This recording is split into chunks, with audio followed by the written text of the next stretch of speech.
बातमी आहे शालार्थ आयडी घोटाळा प्रकरणाची। या प्रकरणी धक्कादायक खुलासा समोर येतोय। बनावट मान्यता पत्र लेटर हेड वापरून आता फसवणुकीचं रॅकेट उभं केलं गेलं असा आरोप आहे। आरोपी प्रशांत वाडिलेच्या मोबाईल डेटामधून पुरावे हाती लागतायत। काय नेमका हा सगळा प्रकार आहे महेश? लागवी खरं आपण बघितलं असेल तर बनावट शालार्थ आयडी घोटाळा प्रकरणी अनेक घडामोडी ज्या आहेत त्या घडताना दिसत आहे। या प्रकरणी एसआयटी देखील गठीत करण्यात आलेली। बनावट शालार्थ आयडी प्रकरणामध्ये सर्वाधिक प्रकरणे जी आहे ती जळगाव आणि धुळ्यामधले आहेत। त्याच ठिकाणी जास्तीत जास्त बनावट शालार्थ आयडी करून शासनाची फसवणूक करण्यात आलेली आहे।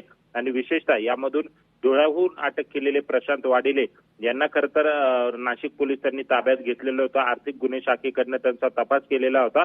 यामध्ये वाडिले यांच्याकडनं 50हून अधिक संस्था आणि 100 पेक्षा जास्त तसेच अनेक शाळांच्या मान्यता, वेतन मंजुरी आणि शालार्थ आयडी संदर्भातली महत्वाची कागदपत्रे जी आहे ती सापडलेली आहे। आणि वाडिलेने बनावट शालार्थ आयडी तयार करून शिक्षणासाठी शिक्षण विभागातील अधिकाऱ्यांचा मदतीने अनेक खोटे आदेश जे आहे ते बनवलेले आहे। आणि यामध्ये लेटरहेड आणि सह्यांचा देखील वापर करण्यात आलेले आहे। त्यामुळे एकूणच हे फसवणुकीचे जे रॅकेट आहे ते मोठं असण्याची शक्यता आहे। आणि या प्रकरणी अनेक शिक्षण संस्था चालक असतील, शिक्षक असतील ते देखील रडारवर येण्याची शक्यता आहे।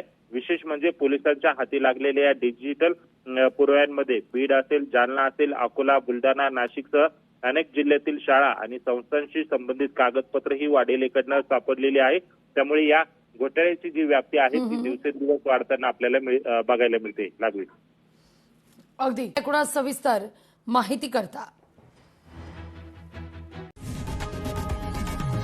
लोकशाही मराठी ऐका, पहा, जागरूक रहा।